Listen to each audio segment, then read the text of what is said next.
today I'd like to talk about how we can practice when we are at rest. So when you are alone, without anything to do, how do you spend the time? In the evening, in the weekends? So today I'd like us to consider this question. Our founding teacher Sotaesan said that authentic practice involves practicing during both action and rest. He said, in your daily life, your main practice involves mindful choice and action. And when at rest, your practice mainly involves the cultivation of spirit and inquiry. So practitioners who know how to practice according to these kind of time will not have difficulties in their practice. So one of the core ideas of one Buddhist practice is continuity of action and rest. You may think that they are very different in terms of what kinds of activities we are performing, but whether we are engaged in daily activities or taking rest, our mind has an unchanging aspect of alertness and mindfulness. So this is an essential quality of our mind. As long as we are aware of it, you can practice maintaining this state of mind, regardless of time or place. So it's a very popular idea that we can still practice when we are off the cushion. So then when you are engaged in your daily activities, the focus of your practice is on the mindful choice and action. So in that way, you can continue your practice off the cushion. So my practice has been focused on that part. So do many of my Dharma talks. But recently I have realized that practice in action cannot be possible without proper practice at rest. So then, what does it mean to practice at rest? Can't we just chill out, watching Netflix? When you take a rest, we can just take a rest. So I revisited the chapters of one Buddhist scripture to see what Sotaesan, our founding teacher, says about this. So today I'd like to share the insights that I found from the scripture. So first, in the chapter on timeless Zen, it's the chapter 6 of part 3 practice of our principal book. In that chapter, Mr. Sotaesan says, when you are not engaged in an activity, release and let go of distracting thoughts and nurture the one mind, the original mind. This is the primary principle of how to practice at rest. If practice during the day is about how to use our mind well, practice at rest is about nurturing the mind, re-establishing the focused mind or singular mind. Enlightened teachers knew that our mind is not like a bottomless pit. If you just use it up and not refill it up, it loses the light and the power that is its original nature. To restore the light and the power of our mind is in fact the definition of rest.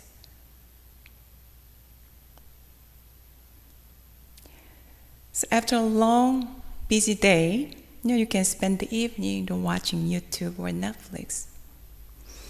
But ask yourself, are you spending this time nurturing and restoring your mind or distracting it and creating more and more thoughts? So our mind is constantly occupied with a variety of thoughts, and they change all the time. So it's as though the mind is always looking for some object that it can cling to, or rely on. And if it can't find any object, then it becomes anxious. What do I do? What do I do? What do I cling to? Where do I go? So we are not accustomed to silence, especially the silence of the mind. Now we can remain silent by not talking. We practiced that during the weekend. For those who participated in the retreat, we practiced no voice silence. But the purpose of no voice silence is to experience the silence in our mind. So we need to experience and practice the silence of our mind, especially when we are at rest. So one mind, an empty mind, whatever you may call it, it's the mind when the inner chatter, there is some inner chatter that constantly talking and talking. That inner chatter ceases. This is why we practice meditation. So make some spare time to practice meditation regularly. And practice regularly, like 10 to 15 minutes a day, when you are at rest. So it's not necessarily that we are sitting on a cushion. So moving meditation that we practice in this morning, or walking meditation, can be a wonderful forms of meditation. By practicing those type of meditation, we can just release unnecessary thoughts and just maintain the focused state of mind. So let me share my experience of walking meditation. So I used to always carry my cell phone and earphone with me to listen to podcasts or YouTube, while taking a walk, because I want to use my time more productively. But one day I decided to leave my cell phone in my room. And without the cell phone in my hand, I could simply just walk. And soon I realized that everything felt more vivid and alive. The green of the leaves, the trees, the sky, the blue sky and the clouds and the breeze. When I arrived at the creek trail, I sat on the bench and listened to the flowing water. I heard the birds chirping and other subtle sounds, but I also felt some silence underneath all those subtle sounds. As I was walking in nature and becoming aware of its silence, my stream of thinking subsided, and I became silent within. So on that day, I felt that we human beings possesses a similar aspect of silence already within us, because we are a part of nature. So when we talk about inner silence, it's not a passive state of numbness. It is not being unaware of the world around us. On the contrary, when this state is present, we become more aware of the world around us, because there are no restless thoughts to distract us. And just as nature manifests its marvelous existence in its silence, the wonderful qualities of our mind, such as equanimity and wisdom, insight, manifested and restored when we are experiencing our inner silence. So how can you practice at rest? Release and let go of all the distracting thoughts and nurture one mind. Sitting meditation is one of the best ways to practice this, but any activities on which you can focus your mind can be a wonderful form of meditation.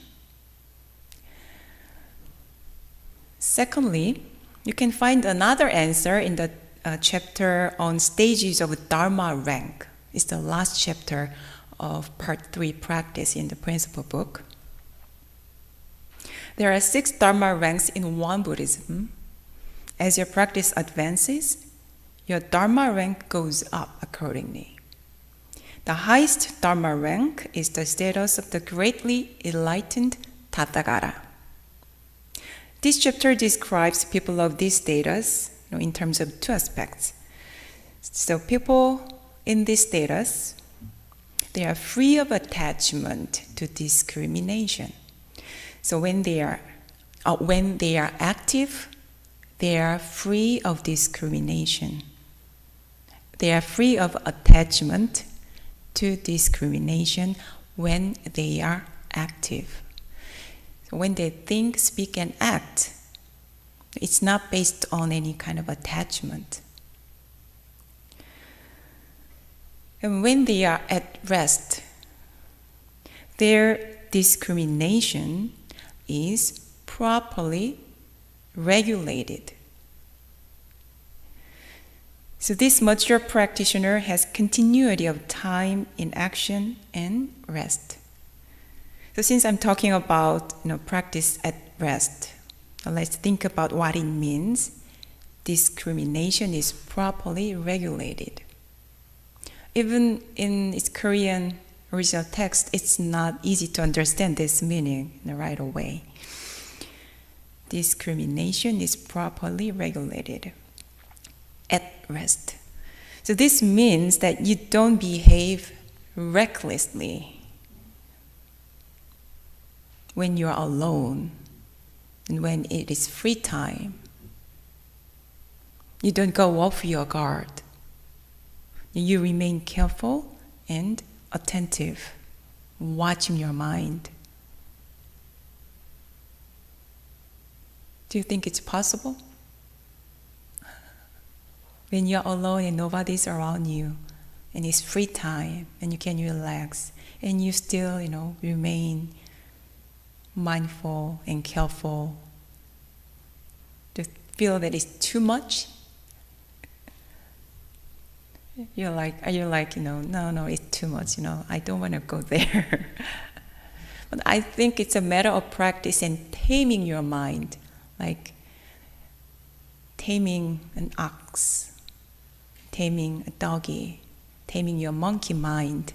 If our practice becomes mature, then I think you can get there. We can do this, maybe effortlessly. And I've seen these people. And most importantly, you prepare for what is to come when you are at rest. So this is more difficult than focusing on the work you are doing presently. The founding master said, when you are not busy, prepare the things you will need when you are busy. And when you are busy, remember the state of mind of your free hours. Maintain the state of mind of your free hours. If not, you will become entangled in that business. So he continues in the same verse. If you don't prepare when you are not busy for the things you will need when you are busy, then once you get busy, you will be unable to avoid becoming confused and upset. So this is how the practice in action and practice at rest support each other. So likewise, the mindful choice in action and inquiry practice and cultivation practice, they support one another. They do not work alone. So from my experience, the more advanced a practitioner is, the better that person is at preparation. They have the wisdom and foresight to prepare for the future. They know how to do things in order.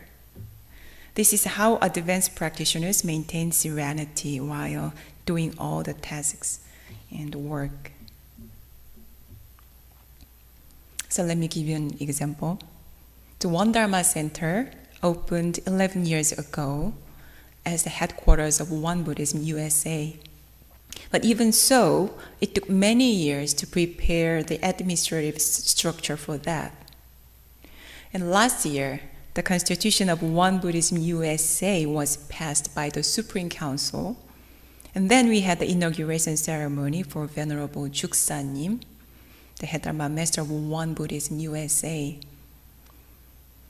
And I started novice training in 2001 at the office of the Head Dharma Master Chua-san. And I remember seeing a few pieces of paper with designs of the headquarters of One Buddhism USA while I was cleaning the office of Venerable Chua-san. It was 6 years before the headquarters had purchased this property in Cleveland. And it was not even his own idea to have the headquarters overseas.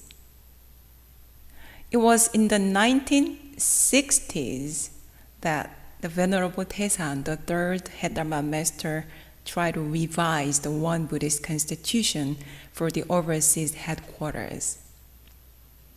1960s. The time Korea was very poor and very different from what it is nowadays. And One Buddhism, of course, was much smaller than it is now. So One Dharma Center is the fruit and the result of decades of preparation. For most people, work and practice are separate. And some people might think they should be separate, right? I work when I work, and I want to just relax and take a rest. And I tend to become off guard. And when I'm busy, I just become busy. But the teachers I met in One Buddhism seem to be good at preparing things in advance. They seem to ponder over the matter deeply, and they are not anxious about the result. They just do what they can do with a very focused mind. So I can clearly see that for them, work and practice are not separate. Life is practice and practice is life. And for me, it is difficult to even make a plan for next month, next year, just even for one project. It's difficult, for me. So I think I need to practice this part more if I want to deepen my practice with continuity of time in action and rest. So when can I do that? When I am free of other activities and in time at rest. So again, I feel that this is a more difficult and advanced practice to maintain mindful attitude in time at rest. Today I have shared how to practice at rest. So we say there is time in action and time at rest. time for work and time for practice. But it's a separation that our human mind creates. Essentially, there is no separation in time. So always keeping one mind, regardless of time and place, is authentic and correct practice and the direction that we should go. So we can practice this continuity even while we take a breath. So when you practice meditation, we focus our minds on our tangen, the lower abdomen. So breathe in. You focus your mind on the tangen, your lower belly, and you are aware of its energy. Breathe out, softening the belly and relaxing the body. So the awareness in the tangen is still there. Even when you breathe out, you can continue this tangen breathing while listening to me. So it's not that you just relax and release your awareness when you breathe out. Awareness in the tangen is still there when you breathe out, softening the belly and relaxing your body.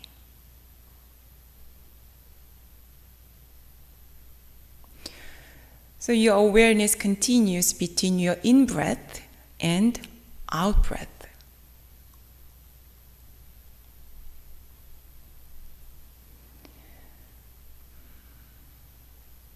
When I realized this, it was like a little aha moment for me. To understand the meaning of discrimination is properly regulated, even at rest. So just like our awareness continues during our in-breath and out-breath, awareness continues in time in action and at rest. And we can expand it throughout the day.